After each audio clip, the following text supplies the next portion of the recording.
Have you ever felt exhausted from having to be strong? If you're listening to these words right now, perhaps you've become too familiar with carrying everything alone. Hello, dear woman who holds the world. I see you. I see how you swallow your tears to comfort others, how you smile even when your heart is breaking, how you give and give until your own soul feels empty. You've been brave for far too long. Breathe with me. Breathe in, breathe out. You're safe now. For the next hour, you have permission to set everything down. Permission to release the worries about your children, the pressure from work, the weight of everyone's expectations. Today, you don't need to be strong for anyone else. I'm going to tell you about the woman who learned to love without depleting herself, about the broken cup that taught us how to let go, and about the secret that butterflies hide in their transformation journey. These stories will change how you see loss, how you understand strength, and most importantly, how you see yourself. Because if you continue carrying this burden alone, you'll forget who you truly are. Welcome to Where Hearts Rest, where your heart can finally find peace.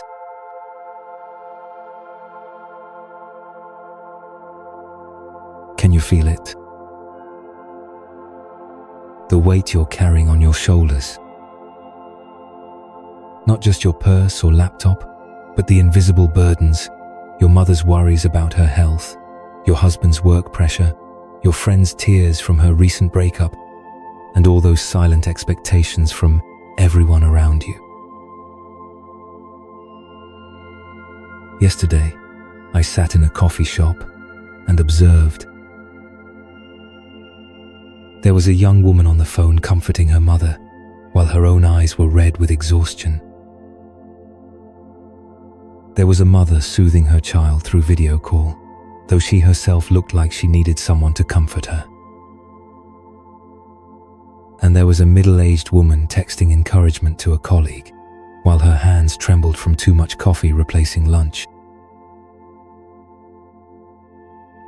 We're all the same, dear one. We collect emotional stones from everyone around us, stuff them in our pockets, and carry them without realizing why our shoulders ache more each day. There's an ancient story about a young monk walking on a mountain path. He saw beautiful stones along the roadside and thought, perhaps someone will need these. So he picked them up and put them in his bag. Then he saw another stone and thought, this one might be useful too. And so his bag grew heavier and heavier. When the sun set, he was exhausted. His teacher found him sitting by the roadside, unable to take another step. "Why are you carrying all these stones?" the teacher asked. "I thought someone would need them," the young monk gasped. The teacher smiled gently. "Do you know someone who needs them? Or are you just afraid that if you don't carry them, someone will go without?" That's exactly what we're doing, sweet soul. We collect other people's pain because we're afraid that if we don't share it, they'll suffer alone. We carry our mother's anxiety because we think it means we care. We absorb our colleagues' stress because we believe it shows empathy. But do you know what? Recognizing the stones you're carrying doesn't mean you have to drop them all immediately. It just means you begin to see them for what they truly are. Burdens you've chosen to carry, not burdens you're required to carry. What stone are you holding in your hand right now? Place your hand on your heart and feel. The worry about your children's future, the sadness about your marriage not being what you hoped, or the pressure to be perfect in every role. Breathe with me. Breathe in, and as you breathe out, imagine setting down one stone. Just one. You don't need to release everything today. Just recognize that you have the power to choose what you carry. Because you know what? When you're lighter, you can travel further. And the journey ahead of us holds so many wonders waiting to be discovered. This morning, while walking, I watched a mother duck leading her ducklings across the street. What struck me was that she never looked back. She walked steadily, confidently, knowing her children would follow. And miraculously they did. But what if one duckling fell behind? Did the mother duck go back to carry it? Did she worry so much she couldn't take another step? No. She stopped, called softly to signal, and waited. She didn't carry her child's fear, but simply stayed present and guided. This made me think about the difference between caring and carrying.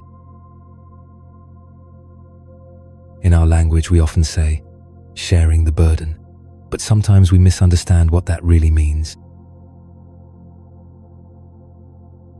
The Buddha taught about the difference between compassion and attachment. Compassion is like sunlight. It radiates warmth without needing to burn itself. Attachment is like a candle.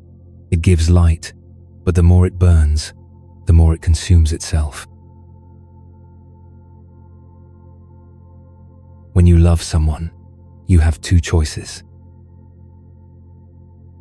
You can love like sunlight, radiating love, understanding, and presence without absorbing their pain into yourself. Or you can love like a candle, burning yourself to light their way until you're depleted and have nothing left to give. Have you ever noticed that when you share someone's sadness, sometimes you don't actually reduce their sadness, but just add sadness to yourself? They're still sad, but now you're sad too. I remember when my friend shared about her marriage falling apart. For weeks, I carried that pain as if it were my own.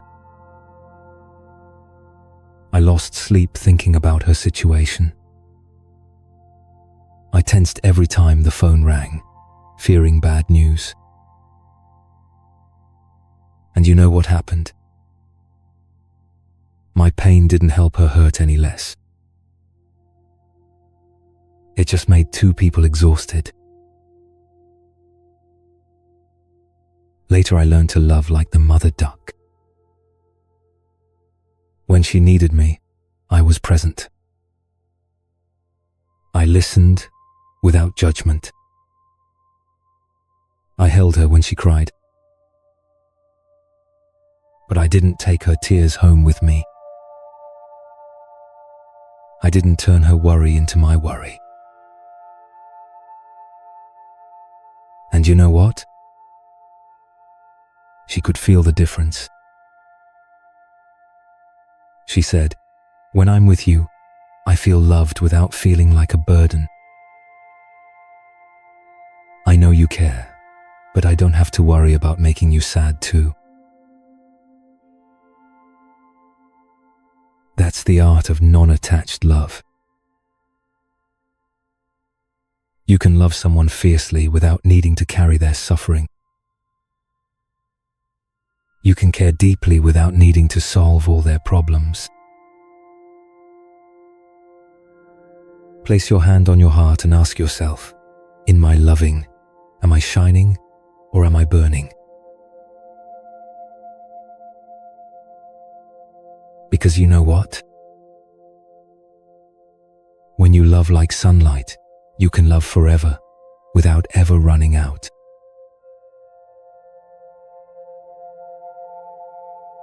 In my garden, there's a bamboo tree that has survived many storms. When the wind is gentle, it bends gracefully. When the wind is strong, it bows low, almost touching the ground. But there are winds too fierce, and then the bamboo stands firm, roots gripping the earth, accepting that some branches may break rather than being uprooted entirely. The bamboo taught me about the art of the sacred no. In life, we often think that love means always saying yes. Yes to every request. Yes to every invitation. Yes to everyone else's needs. We're afraid that if we say no, we'll be seen as selfish, cold, or uncaring. But the Buddha taught about the middle path, not too rigid, not too yielding. Like a guitar string, if it's too loose, it can't make beautiful music. If it's too tight, it will snap. I want to tell you about Sarah, a woman I know. She was the kind of person everyone turned to when they were in trouble.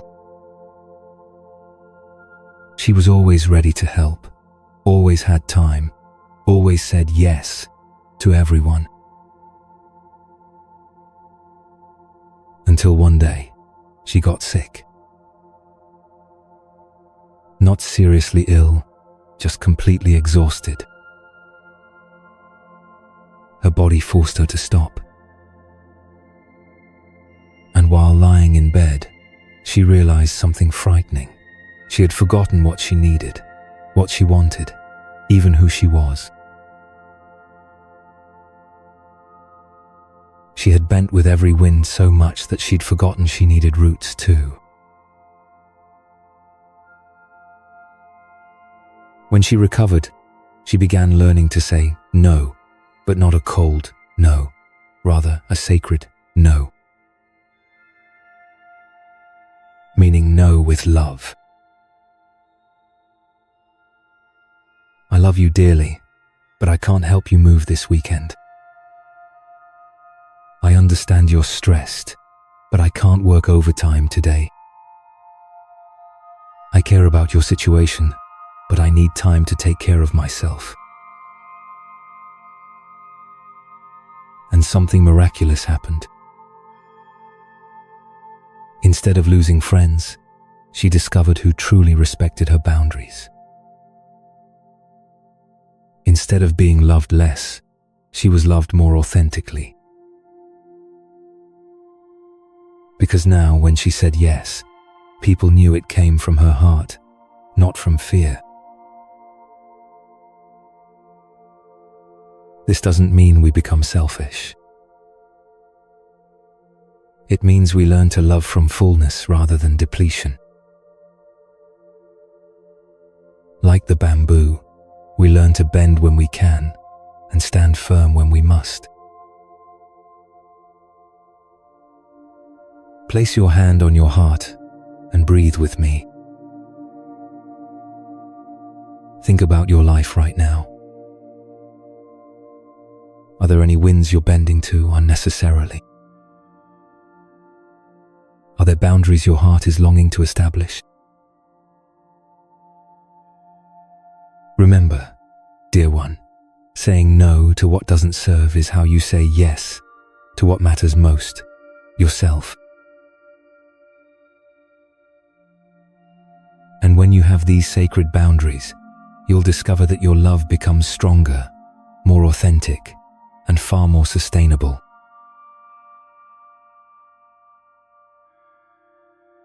Now that you've begun to feel the weight of the burdens you carry, learn to love without depletion, and found strength in establishing sacred boundaries, we're ready to go deeper into the heart of transformation.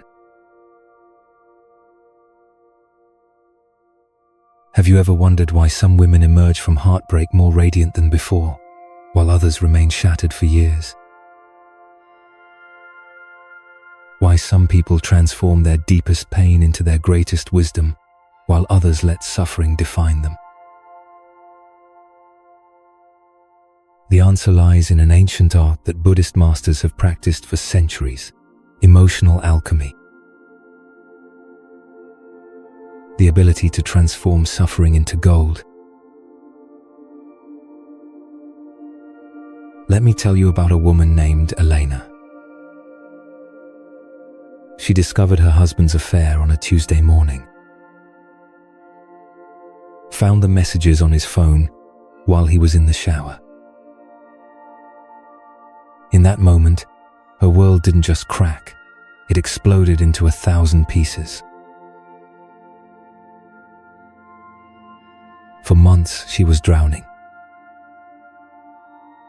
Every morning felt like swimming through concrete.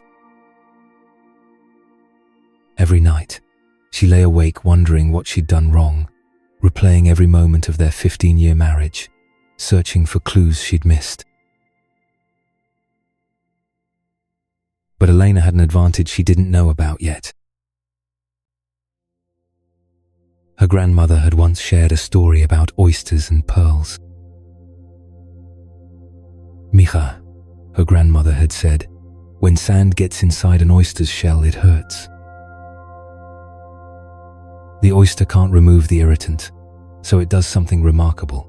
It covers the grain of sand with layers of nacre, creating something beautiful.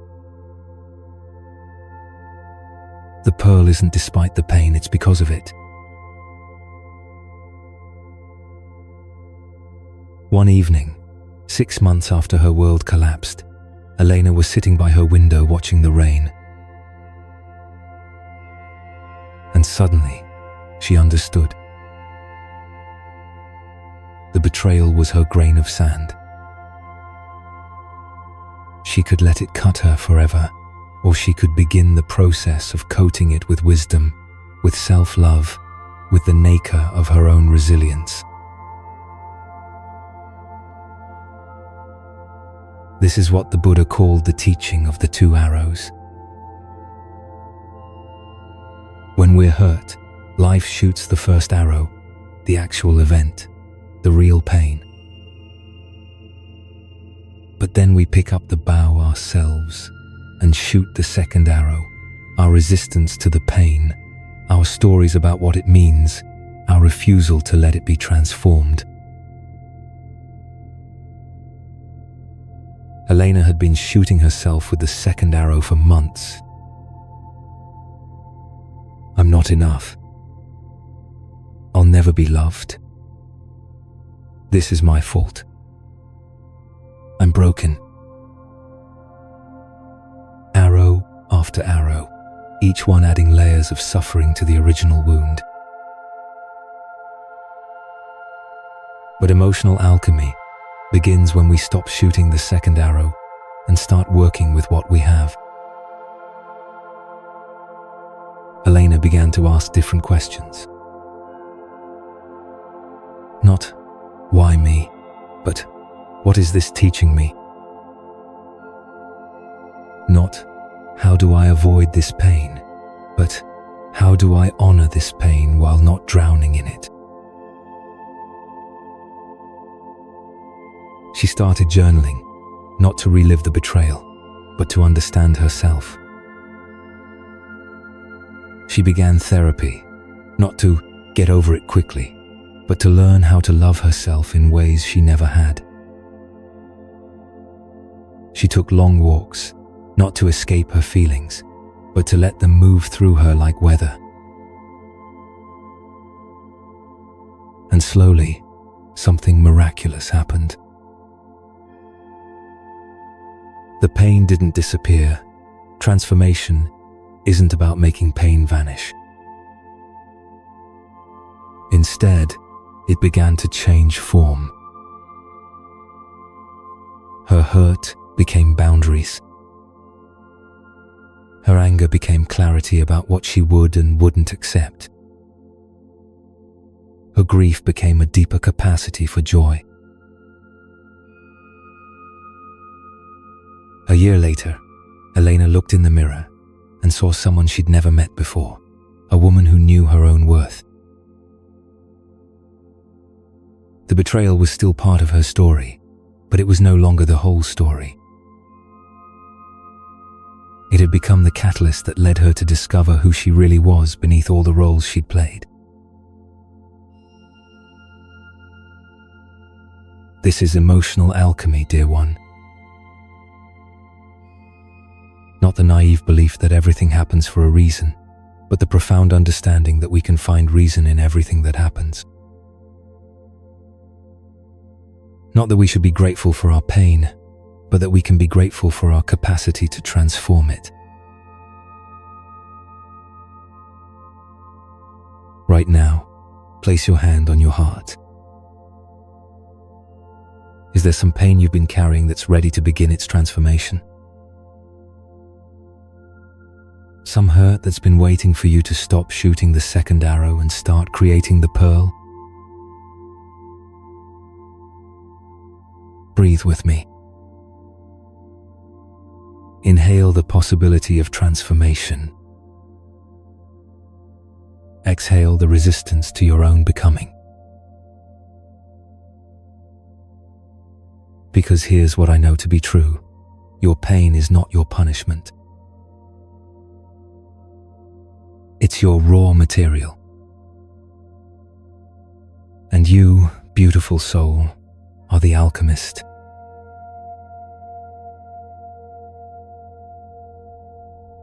There's a secret that butterflies carry, one that took me years to understand. It's not about their beauty or their grace. It's about what happens in the darkness of the cocoon that no one ever talks about. I want to share with you the story of Maya, though she didn't know her transformation would mirror that of her winged teachers. Maya was 34 when her life fell apart all at once. She lost her job in corporate downsizing. Her relationship of 5 years ended when her partner decided he needed space, and her father was diagnosed with early onset dementia. In the span of 2 months, every stable thing in her life crumbled. Friends offered advice. Everything happens for a reason. You're stronger than you know. This too shall pass. But Maya felt anything but strong. She felt like she was dissolving, like the very structure of who she was had liquefied. What Maya didn't know was that she was experiencing something that scientists call soup transformation. Inside a chrysalis, the caterpillar literally dissolves into a protein soup. Everything that made it a caterpillar, its legs, its digestive system, its simple eyes, breaks down completely. For a time, it exists as nothing but potential. But here's the miracle. Embedded within that soup are clusters of cells called imaginal discs. These cells carry the blueprint for wings, for compound eyes that can see colors beyond human imagination, for reproductive organs that will create the next generation. But these cells can only activate when everything else breaks down. Maya's breakdown was her soup stage, though she couldn't see it at the time.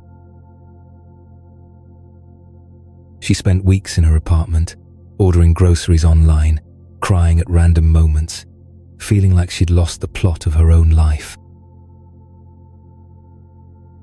Her sister worried. Her mother called daily. Everyone wanted to fix her, to pull her out of her transformation. But transformation can't be rushed. Maya's old identity, the high-achieving executive, the accommodating girlfriend, the daughter who never caused trouble, was dissolving to make room for something entirely new. It was during this time that Maya discovered meditation, almost by accident. Unable to sleep, she stumbled across a guided meditation video at 3 a.m. For 20 minutes, she sat with her breath, not trying to fix anything, just witnessing the chaos inside her mind. And in that witnessing, something shifted. She began to see that her dissolution wasn't destruction, it was preparation. The Buddha taught that attachment to our old selves is often what causes us the most suffering during periods of change. We grip tightly to who we were, terrified of who we might become. But metamorphosis requires a kind of death before rebirth. Maya started to see her unemployment not as failure, but as freedom to explore what truly called to her. She began volunteering at a local animal shelter, discovering a passion for animal healing she'd buried under years of corporate climbing. The end of her relationship, while painful, revealed how much of herself she'd been hiding to keep the peace.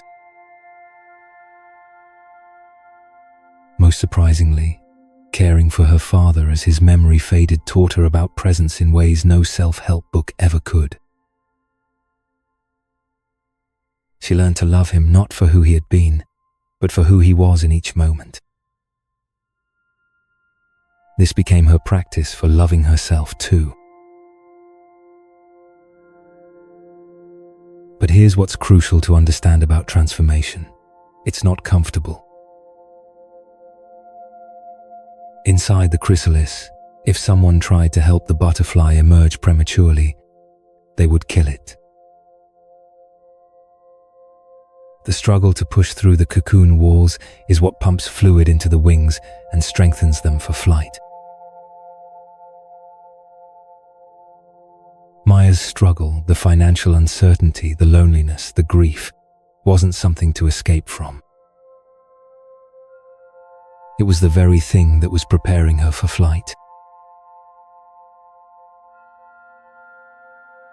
6 months later, Maya emerged from her cocoon period transformed. Not because her external circumstances had dramatically improved, but because she had accessed parts of herself that only become available when everything else falls away. She started her own pet therapy business, combining her corporate skills with her newly discovered passion. She began dating again, but this time as someone who knew her own worth. She became an advocate for dementia families, turning her father's illness into a source of meaning and connection. The woman who emerged was unrecognizable from the one who had entered the breakdown. She had wings now, not literal ones, but the kind that let you soar above circumstances instead of being crushed by them. Dear one, if you're in your cocoon phase right now, if everything feels uncertain, if you don't recognize yourself, if people are trying to fix you or rush your process, please know this. You're not broken. You're becoming. Place both hands on your heart and breathe with me. Trust that whatever is dissolving in your life is making space for something magnificent. Trust that your imaginal discs, those parts of you that know how to fly, are waiting for exactly this moment to activate. The butterfly doesn't mourn the caterpillar. And the woman you're becoming won't mourn the woman you used to be. She'll thank her for having the courage to dissolve so that something greater could emerge.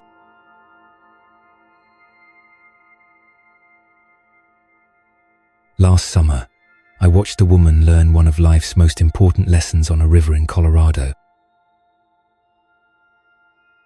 Her name was Rebecca, and she'd signed up for a beginner's kayaking class, thinking it would be a fun weekend adventure. She had no idea she was about to receive a masterclass in the art of flow. Rebecca was the kind of person who approached everything like a problem to be solved. In her corporate job, she controlled outcomes through preparation, analysis, and sheer force of will. She assumed kayaking would be the same. Point the kayak where you want to go and paddle hard to get there.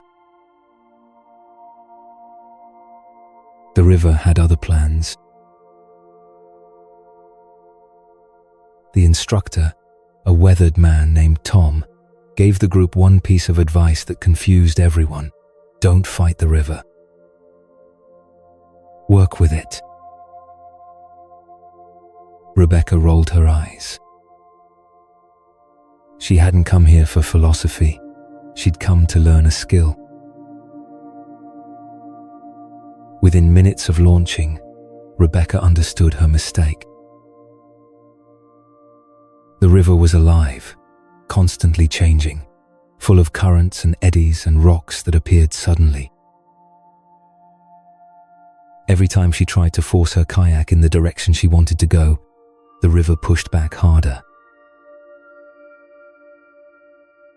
She watched other beginners struggle the same way, gripping their paddles like weapons, muscles tense, fighting against the current. Their kayaks spun wildly, they exhausted themselves, and they spent more time underwater than upright. But there was one woman, probably in her 60s, who moved through the water like she'd been born there. Her movements were minimal, efficient, graceful. She seemed to read the river's moods and dance with them. During a rest stop, Rebecca asked her secret. The woman smiled and said, "I learned this from my divorce.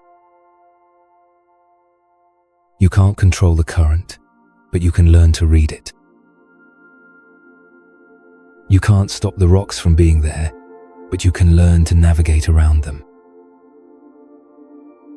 The river isn't your enemy, it's your teacher." This is what the ancient Chinese philosophers called Wu Wei, often translated as effortless action or going with the flow. But it's deeper than passive acceptance. It's about finding the path of least resistance while still moving toward your destination. Rebecca's second day on the river was completely different. Instead of fighting every current, she began to feel for them.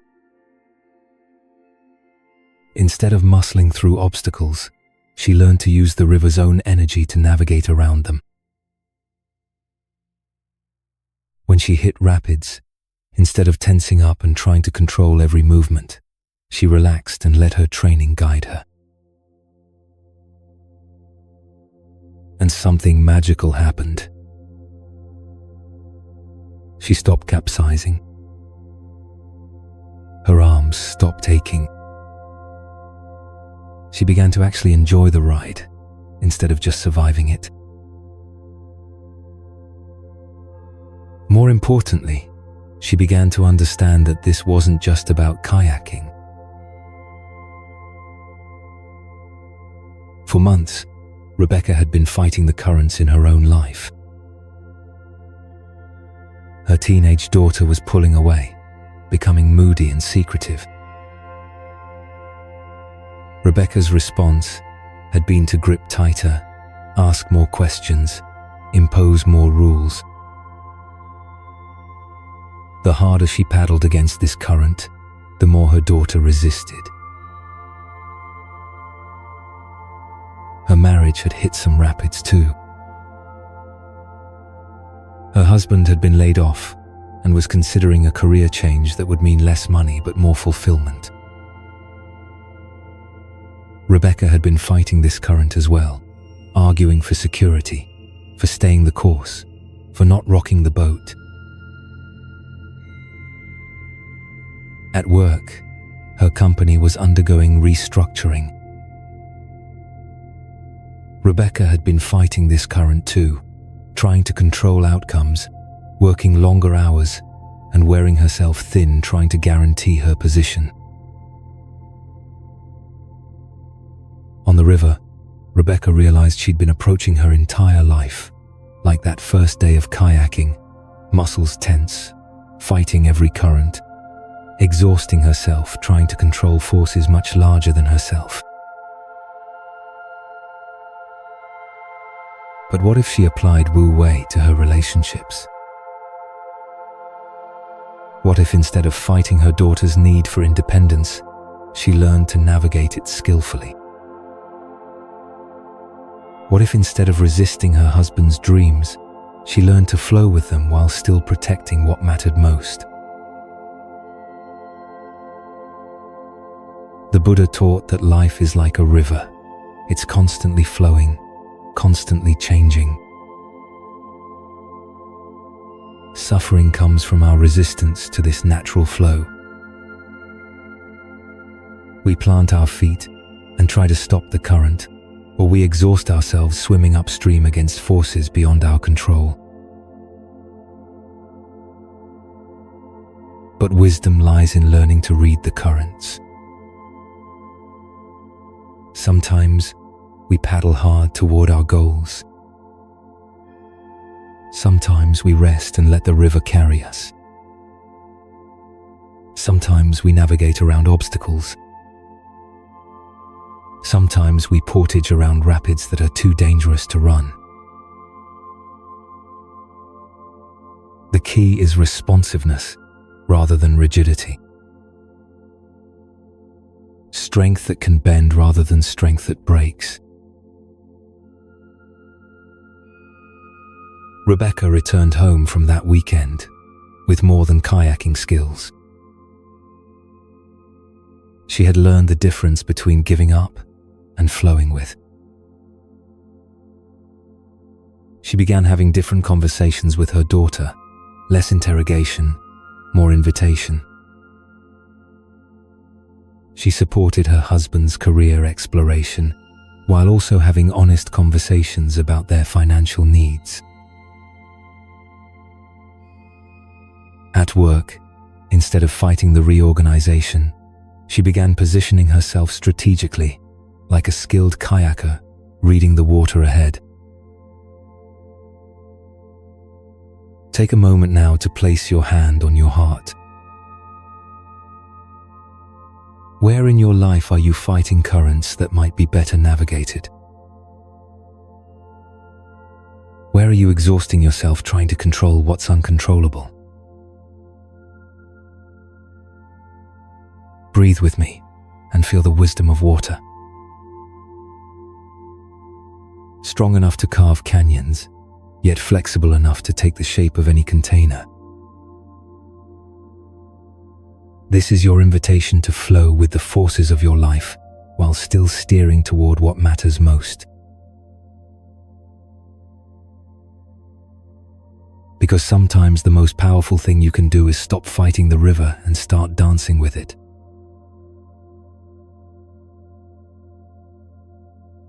As we learn to transform our pain into wisdom, trust the sacred process of our becoming, and flow with life's currents rather than fight them, we're ready to bring these insights home to our daily experience, to make them not just beautiful concepts, but lived realities.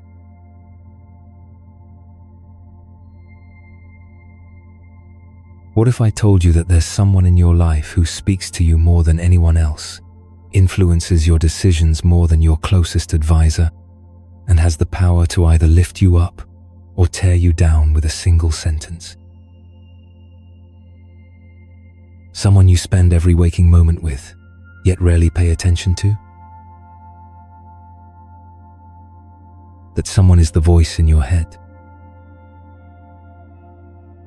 Your inner narrator. The one who comments on everything you do, from how you look in the mirror to how you handled that meeting to whether you're a good enough mother, partner, or friend.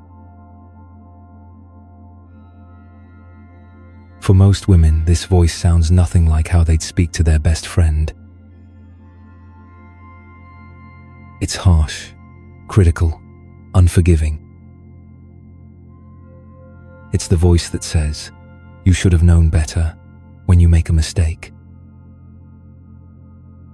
"You're not doing enough," when you're already exhausted. "Everyone else has it figured out," when you're struggling. Let me tell you about the morning ritual that changed everything for a woman named Claire, though she had no idea how radical her simple discovery would be. Claire had always been what people called successful. She ran a marketing agency, raised 2 teenagers, and from the outside, seemed to have it all together. But every morning she woke up to the same voice. "You're already behind. You should have gotten up earlier. Look at those dark circles. You look terrible. You have that presentation today, and you're not prepared enough." Before her feet even hit the floor, Claire was already defeated. One morning, exhausted by her own mental chatter, she tried an experiment. She imagined her best friend Sarah was sitting on her bed, having just woken up looking exactly like Claire did. What would Claire say to her? "Good morning, beautiful. You got some rest. That's exactly what you needed. You're going to do great today. That presentation, you've prepared well, and even if it's not perfect, you'll handle whatever comes up. You always do." The contrast was staggering. Claire realized she had 2 completely different languages, one of unconditional love for others, and one of relentless criticism for herself. This is what Buddhist psychology calls the comparing mind, the part of us that measures our insides against everyone else's outsides and always finds us lacking. The Buddha taught that this internal critic isn't actually trying to help us improve. It's just our fear wearing the mask of motivation. But there's an ancient practice that can transform this relationship completely. It's called loving kindness meditation, or metta in Sanskrit. It begins with a radical act of speaking to yourself the way you'd speak to someone you truly love. Claire began practicing this every morning. Instead of allowing her usual critic to run the show, she would place her hand on her heart and speak to herself like she was her own dear friend. Good morning, sweet soul. Whatever today brings, you can handle it. You don't have to be perfect. You just have to be you. You are enough, exactly as you are, right in this moment. At first, it felt awkward, even silly. The critic fought back. This is ridiculous. You don't have time for this. You have real problems to solve. But Claire kept practicing, and something remarkable began to happen. The critical voice didn't disappear.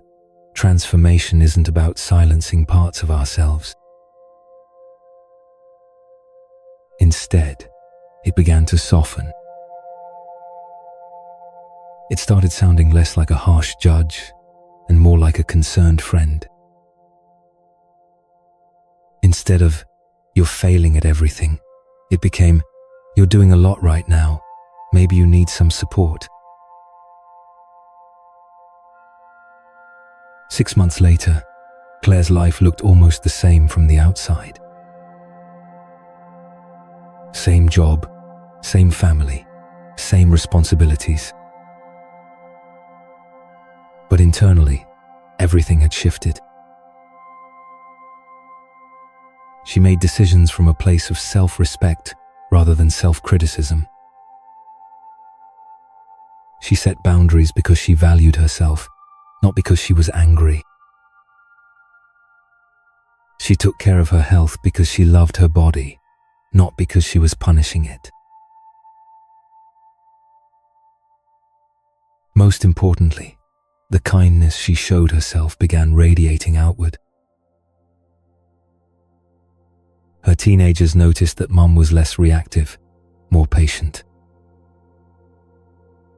Her team at work felt safer bringing her problems because she'd stopped expecting perfection from everyone. Take a moment right now and listen to the voice in your head. What tone is it using? What words is it choosing? If this voice belonged to a person sitting next to you, would you want to spend time with them? Place your hand on your heart and breathe with me. Now speak to yourself the way you'd speak to a beloved friend who was facing exactly what you're facing right now.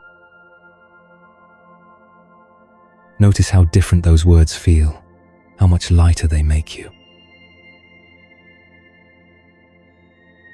Because here's the truth, dear one. You will spend more time with yourself than with any other person in your entire life.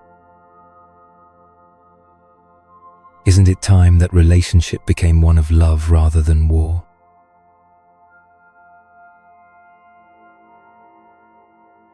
In 15th century Japan, a military commander accidentally broke his favorite tea bowl.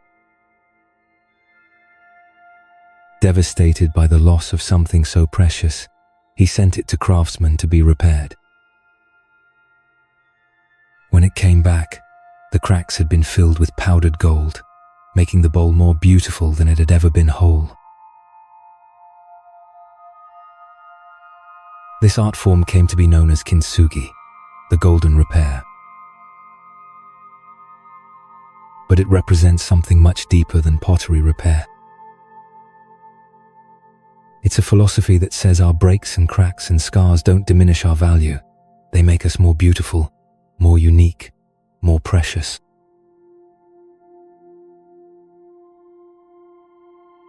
I want to tell you about Anna, though she didn't know she was about to become a living example of kintsugi.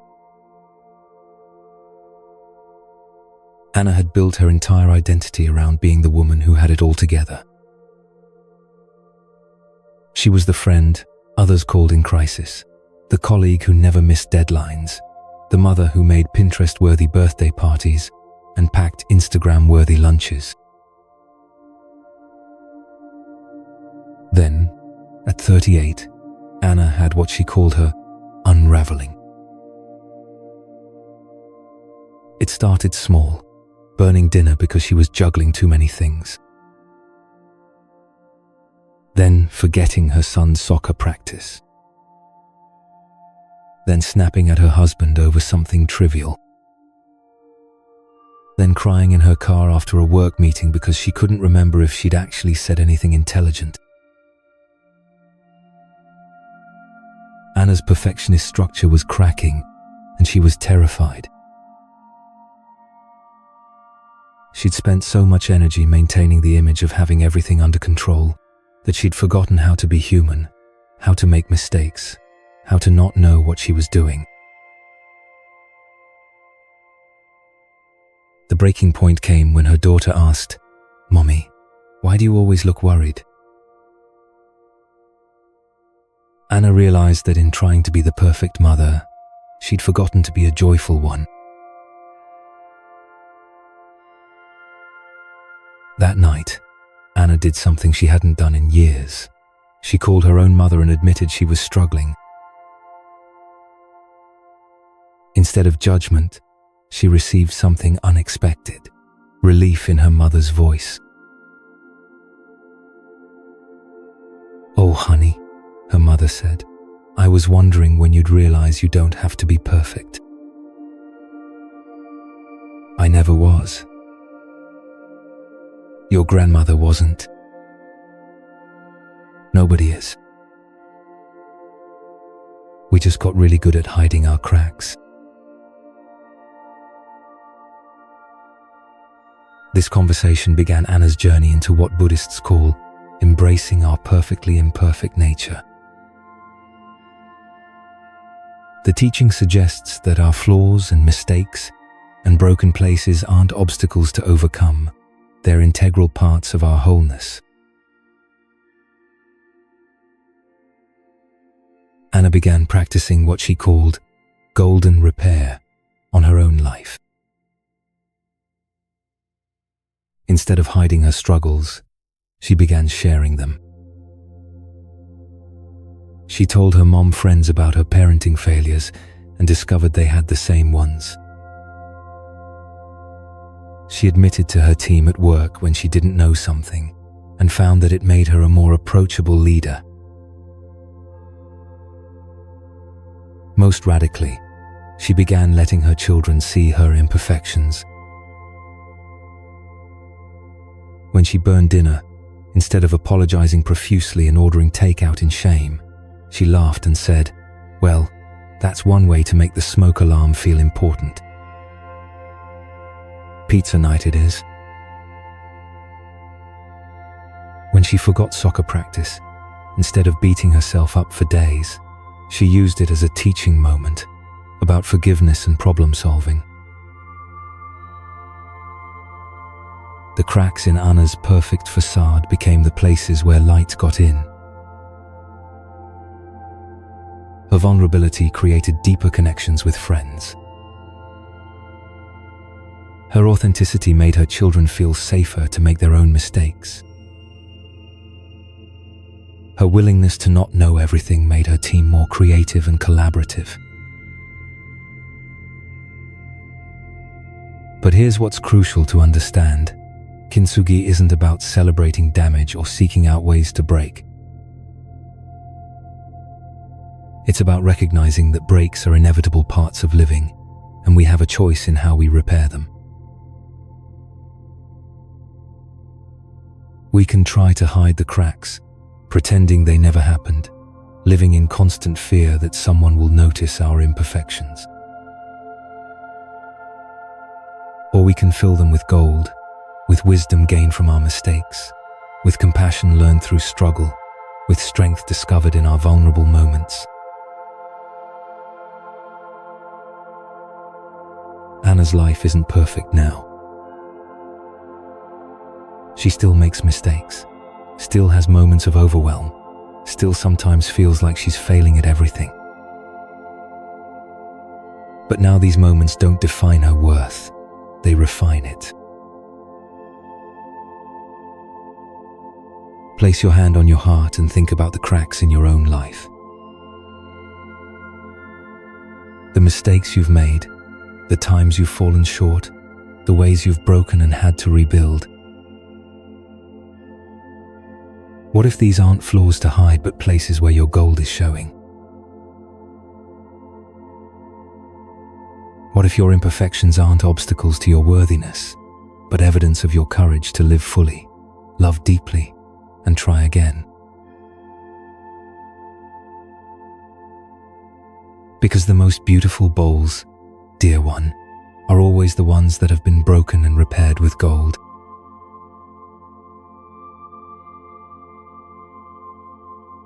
There's a woman in every neighborhood who seems to have discovered something the rest of us are missing.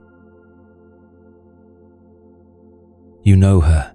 She's the one who always seems peaceful, who finds joy in simple things, who makes washing dishes look like meditation and folding laundry like prayer.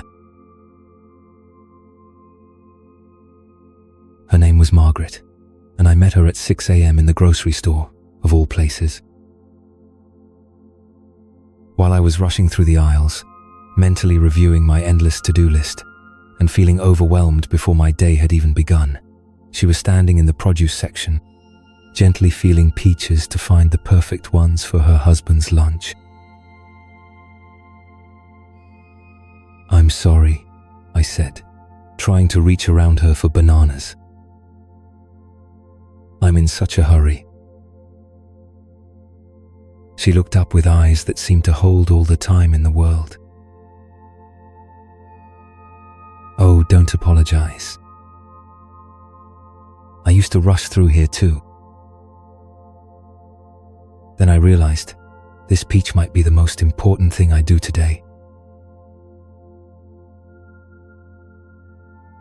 I thought she was a little crazy. A peach? More important than my presentation at work? More important than the parent-teacher conference I was already running late for? More important than the dinner I still needed to plan?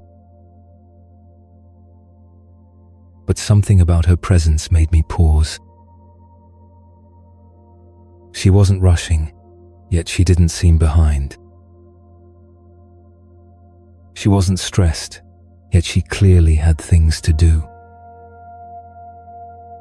She'd discovered something I'd lost, the ability to be fully present with whatever was right in front of her. Margaret embodied what Buddhists call mindfulness in daily life, the practice of bringing complete attention to ordinary moments. Not as a spiritual bypass or escape from responsibility, but as a way of finding depth and meaning in the life you're already living. She told me about her morning routine, which sounded shockingly normal. She woke up, made coffee, read for a few minutes, showered, dressed, and came to the store. The difference wasn't what she did, but how she did it. "When I make coffee," she said, "I really make coffee.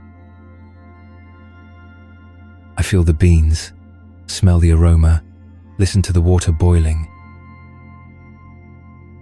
I'm not making coffee while planning my day and checking my phone and worrying about traffic. I'm just making coffee." This seemed revolutionary and ridiculous at the same time. Who has time to just make coffee? But I was intrigued enough to try it. The next morning, instead of multitasking my way through my routine, I tried to do one thing at a time with full attention. I brushed my teeth and actually felt the brush in my mouth instead of mentally rehearsing emails. I showered and felt the water on my skin instead of planning dinner. I hugged my daughter goodbye and actually felt her arms around me instead of thinking about traffic. Something shifted. The morning felt longer, spacious, even though I took the same amount of time. I felt more grounded, less frantic. Not because anything external had changed, but because I was actually present for my own life. This is what the Buddha called ordinary enlightenment, the recognition that the sacred isn't hidden in some distant meditation retreat or future achievement. It's woven into the fabric of regular life, waiting to be noticed. The dishes you wash are an opportunity to feel warm water and witness transformation, dirty becoming clean. The commute you take is a chance to see the sky change, to practice patience, to arrive at your destination present rather than frazzled. The conversation with your teenager isn't just item 47 on your to-do list. It's a moment of connection with a human being you love, who won't be a teenager forever. Margaret taught me that the ordinary world is shot through with wonder, but we miss it because we're always rushing toward the next thing, the better thing, the more important thing. But what if this thing, whatever you're doing right now, reading these words, breathing this breath, what if this is it? What if this moment contains everything you're looking for? Take a breath with me right now. A real breath. Feel the air entering your lungs, filling your body with life. Feel your heart beating steadily in your chest. Notice the surface you're sitting or standing on supporting you. This is meditation. This is mindfulness. This is the sacred ordinary. You don't need to go anywhere or become anyone else to find peace. It's here, woven into washing dishes and making beds, and choosing peaches, and listening to your children and all the beautiful, mundane moments that make up a life. The question isn't whether this moment is sacred. The question is, are you awake enough to notice?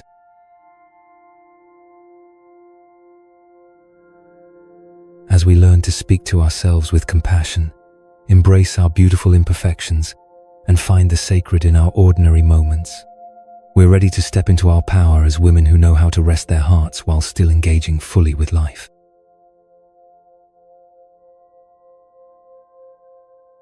There comes a moment in every woman's life when she must clean out her grandmother's house. Not literally, though many of us will face that too, but metaphorically.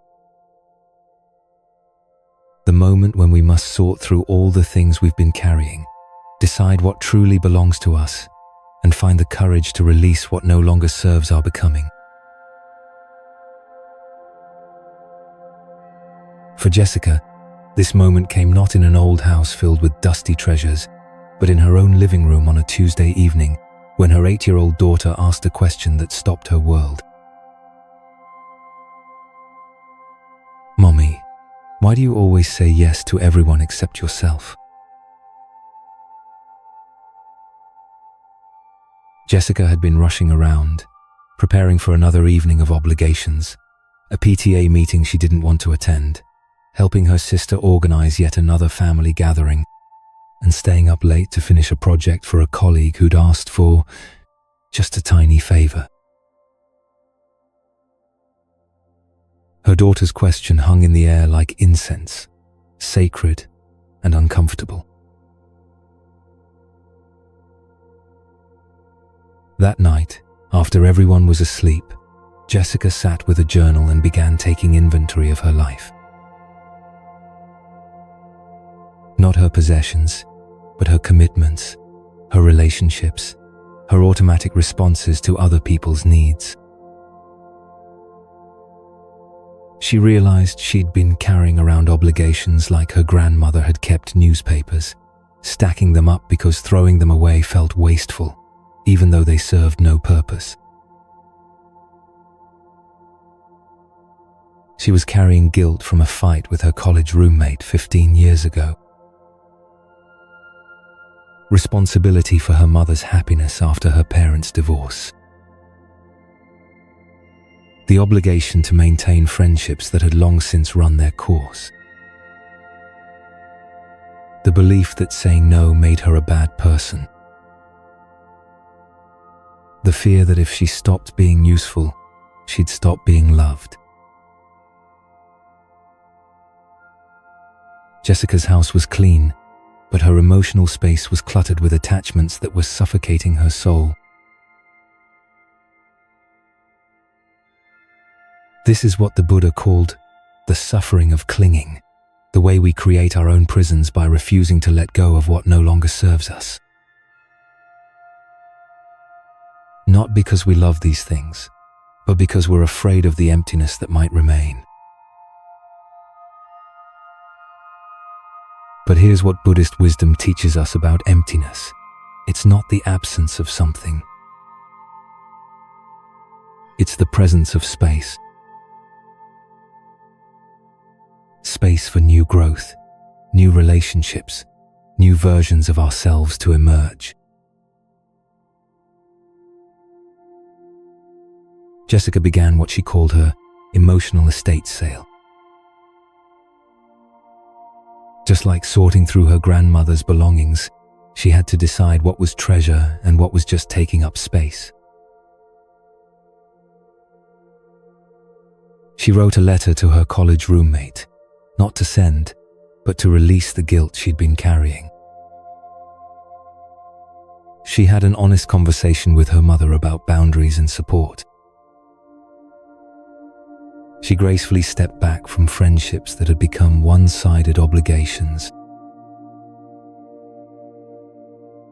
Most importantly, she began practicing what Buddhists call loving detachment, the ability to care deeply without needing to control outcomes.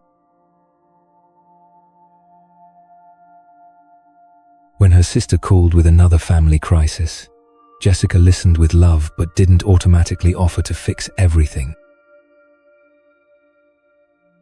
When her daughter struggled with math homework, Jessica provided support without doing the work for her. When her husband had a difficult day at work, she offered presence without trying to solve his problems. This wasn't abandonment or indifference. It was the recognition that sometimes the most loving thing we can do is trust others to handle their own lives while offering our support from a place of fullness rather than depletion. The process wasn't easy. Jessica's family and friends had grown accustomed to her carrying their emotional weight. Some people weren't happy when she began setting boundaries. But something magical happened in the space she created. Her sister developed her own problem-solving skills and actually thanked Jessica for not jumping in to rescue her. Her daughter became more confident in her abilities when Jessica stopped hovering. Her husband felt more supported when Jessica listened without trying to fix everything. Most importantly, Jessica discovered who she was when she wasn't defined by her usefulness to others. She remembered that she loved painting, something she'd abandoned years ago because it seemed selfish. She joined a hiking group and made new friends who knew her as Jessica, not as someone's mother or sister or helper. 6 months later, Jessica's daughter made another observation. "Mommy, you seem happier now. And you give better hugs because you're not thinking about 10 other things." This is the paradox of letting go. When we release what doesn't serve us, we create space for what does. When we stop clinging to relationships and obligations out of fear, we make room for connections based on genuine love. But letting go requires courage because it means facing our deepest fear, that we might not be lovable just as we are, without doing anything for anyone else. Take a moment now to place both hands on your heart. Breathe with me and ask yourself, what am I carrying that no longer belongs to me? What guilt, what obligation, what old story about who I'm supposed to be? You don't have to release everything today.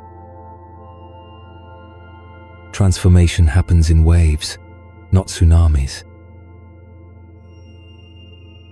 But perhaps there's one small thing, one expectation, one grudge, one should that's been weighing you down, that you're ready to set down. Because here's what I know to be true. You are not responsible for carrying the whole world. You are responsible for showing up as your authentic self, for loving from fullness rather than emptiness, and for trusting that when you let go of what's not yours, you create space for what is. And what's yours, dear one, is always more beautiful than what you're clinging to out of fear.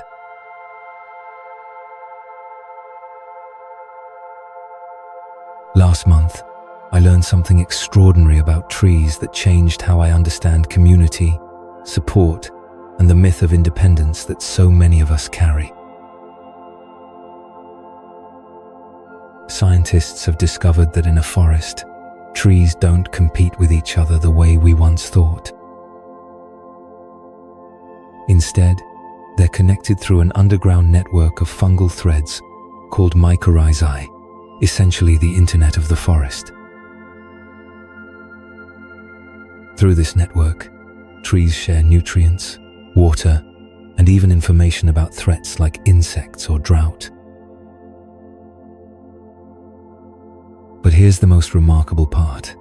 The strongest, most mature trees in the forest actively support the younger, smaller trees around them. They send them resources through the root network, especially when the younger trees are struggling or can't get enough sunlight. And when these older trees are dying, they download their resources, decades of stored carbon and nutrients, into the network to support the next generation. They literally give their life force to ensure the forest continues to thrive. This shattered my understanding of how ecosystems work. And it shattered something deeper. The cultural myth that strength means independence, that needing help means weakness, and that we're all separate entities competing for limited resources. I want to tell you about Maria, a woman who discovered this truth in the most unexpected way. Maria had built her entire identity around self-sufficiency. She was the single mother who never asked for help, the friend who gave advice but never needed it, the employee who took on extra projects without complaint. She wore her independence like armor, protecting her from the vulnerability of needing others. When Maria's father had a stroke, everything changed. Suddenly, she was juggling single parenthood, full-time work, and caring for a man who could no longer care for himself. She was drowning, but asking for help felt like admitting failure. The breaking point came when she fell asleep at her father's bedside and woke up to find her 6-year-old son making himself cereal for dinner because she'd forgotten to arrange care for him. That night, she cried harder than she had since her divorce, feeling like she was failing everyone she loved.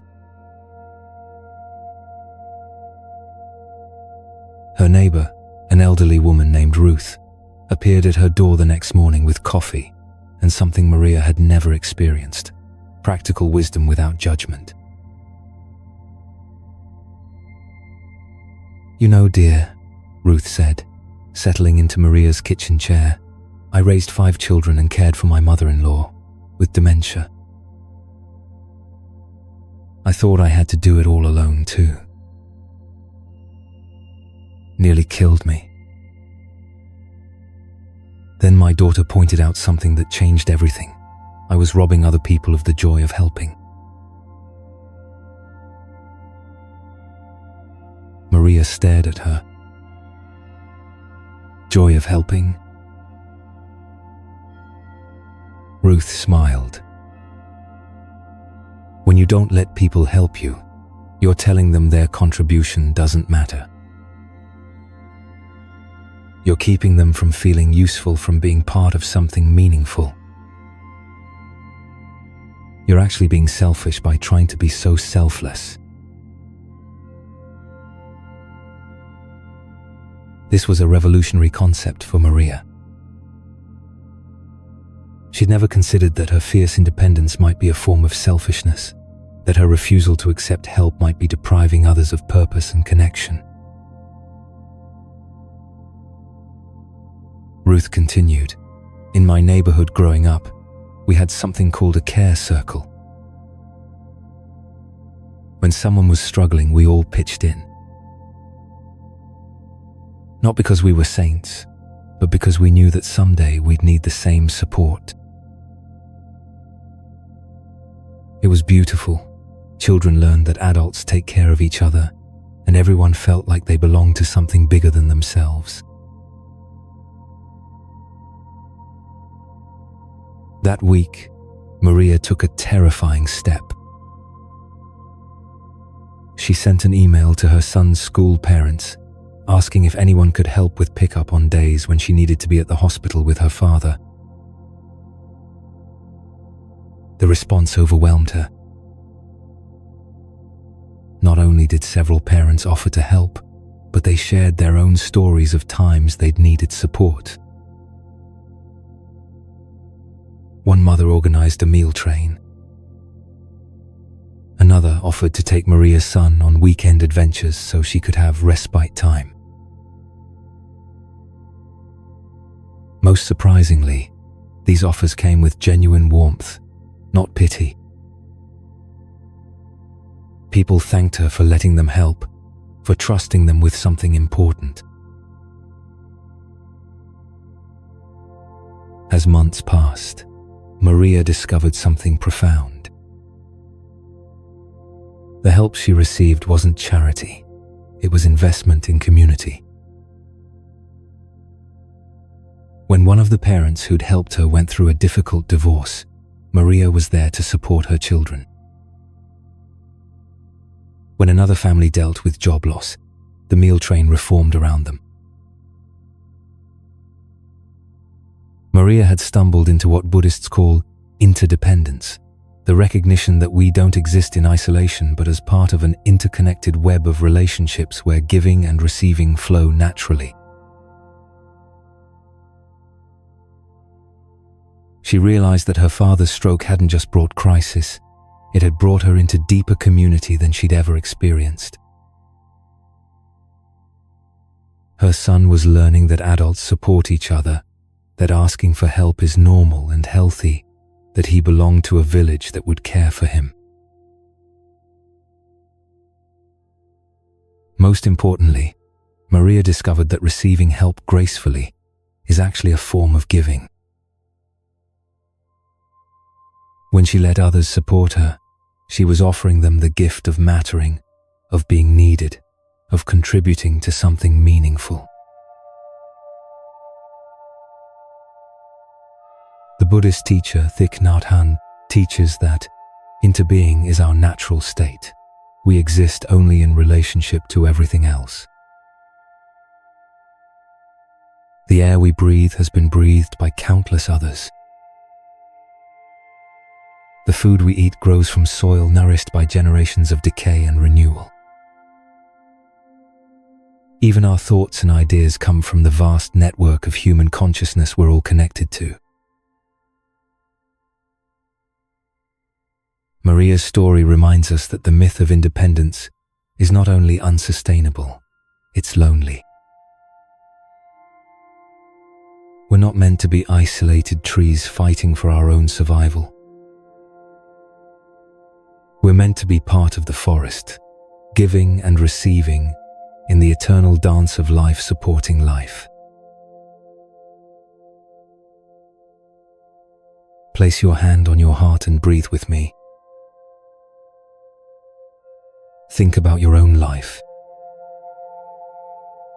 Where are you trying to be the lone tree instead of part of the forest?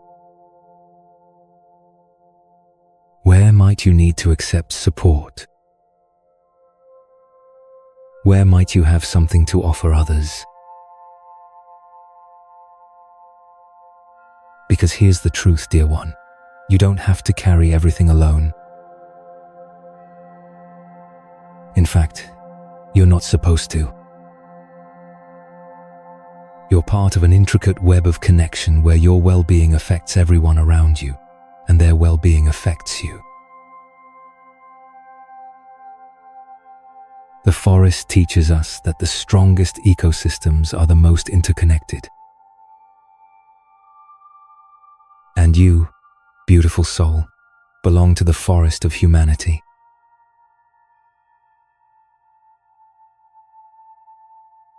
As we learn to release what no longer serves us and embrace our place in the sacred web of giving and receiving, we come to the end of our journey together. But really, it's just the beginning of your own path home to yourself.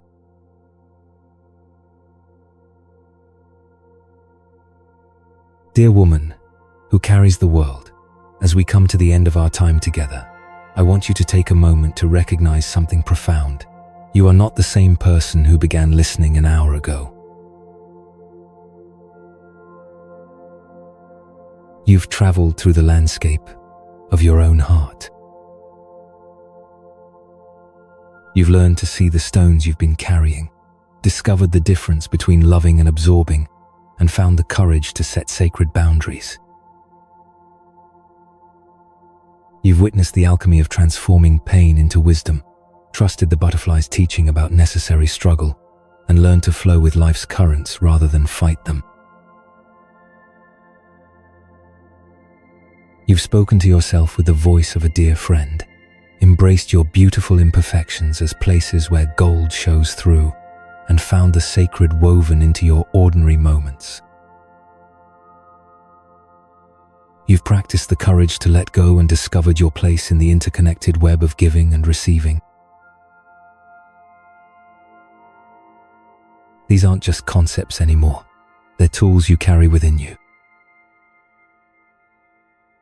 Seeds planted in the fertile soil of your awakening heart. And like all seeds, they'll continue growing long after our conversation ends. But here's what I want you to know. You don't have to walk this path alone. If this hour has touched something deep within you, I invite you to join our Where Hearts Rest family. Subscribe to this channel to continue receiving these weekly love letters to your soul. Because there are more stories to share, more wisdom to explore, more ways for us to support each other on this beautiful, messy journey of being human. And please, don't keep this to yourself. There's another woman in your life, maybe your sister, your colleague, your neighbor, your daughter, who needs to hear these words. Share this with her. Tell her that she doesn't have to carry the world alone anymore. Tag her in the comments and let her know she's not alone in her struggle. Speaking of comments, I'm deeply curious. Which story or teaching spoke directly to your soul today? Was it the woman learning to love without depletion? The butterfly's secret about transformation? The forest's wisdom about interconnection? Share with us below. Your words might be exactly what another woman needs to hear. Your voice matters. Your story matters. Your heart matters.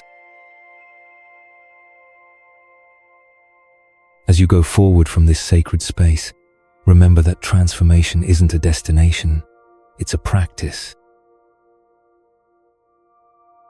There will be days when you forget these teachings, when you fall back into old patterns of carrying too much or being too hard on yourself.